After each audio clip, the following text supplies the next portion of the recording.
F'nofs kampanja għal elezzjoni ta' kap tal-Partit Nazzjonalista, Robert Arrigo ħabbar li se jkun qed jirreżenja minn teżorier tal-partit. Il-Viċi Kap tal-Partit Nazzjonalista ħabbar dan propju fuq l-istazzjon tar-Radju Nazzjonalista fil-jum ta' tlieta u qal li ma jiflaħx aktar għal attakki ġejjin minn nies fih dan il-Partit Nazzjonalista. Saħansitra semma persuna li batitlu messaġġi għal 350 darba. Fl-intervista fuq ir-Radju Nazzjonalista, Arrigo qal li talab lill-Eżekuttiv tal-Partit Nazzjonalista biex isib li xi ħadd ieħor biex joħodlu postu bħala teżorier. Robert Arrigo sar kaxxir tal-Partit Nazzjonalista wara r-riżenja ta' Antwan Zammit madwar sen ilu u l-partit kien baqa' ma sab lil ħadd jimla l-kariga importanti fl-istrutturi tal-partit.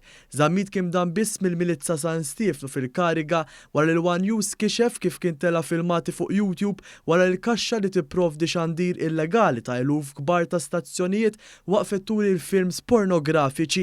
Intant fi frar li għadda Arrigo kien ħabbar ukoll li kien se jirreżenja minn Viċi Kap tal-Partit Nazzjonalista wara l-qam disgwit intern fil-grupp parlamentari bejn il-fazzjoni ta' Simon Busuttil u dik ta' Delija. Iżda Arrigo kien biddel femtu qal li se jibqa' jokkupa din il-kariga. Fitra ta' riżenja li kien kiteb u ppubblikaha, Robert Arrigo akkuża lid-deputati mill-fazzjoni tal-ex Kap Nazzjonalista Simon Busuttil li biex ikeċċu lil Adrian Delija minn Kap tal-Partit Nazzjonalista spiċċaw farku partit. Arrigo kien qal li minkejja l-ostakli li sab mill-grupp parlamentari irnexxielu jiġbor biżżejjed għall-operat tal-partit u s-salarji tal-ħaddiema fl-istamperija.